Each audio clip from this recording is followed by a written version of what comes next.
کہ ان کا گریبان کو پکڑ لیتی. تو میں نے کہا بچی بیٹی یہ تو میں حضور کی ناموس کے لیے آیا ہوں یہاں. تو میں نے پولیس والوں کو کہا, میں نے کہا جلدی مجھے اندر لے جاؤ ورنہ یہ عورت تمہیں مارے گی. اب سمجھ آ جائے نا تو پولیس کی وردی پہنے ہوئے بھی سمجھ آ جاتی ہے. کیوں جی, مجھ سے ایک لفظ بھی نہ پڑھا ہو تو پھر بھی سمجھ آ جاتی ہے, اور سمجھ نہ آئے تو دورہ حدیث تک پڑھنے کے بعد بھی استاد سمجھ نہیں آتے. یہ تو اپنی اپنی قسمت کی بات ہے نا جناب.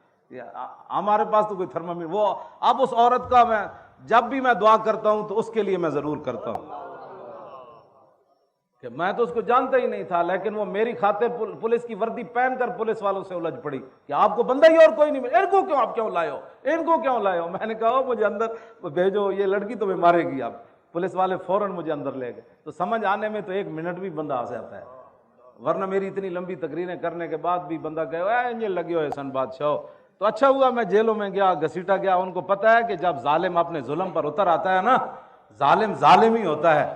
ہاں جی, وہ تاریخ طبری میں امام علی مقام کا خطبہ موجود ہے, آپ محرم میں وہ پورا پڑھ کے سنائیں کہ امام علی مقام کیوں آئے. تو جب آدمی ظلم پر آتا ہے نا تو امام علی مقام نے ان کو فرمایا جانتے ہو میں حسین ابن علی ہوں.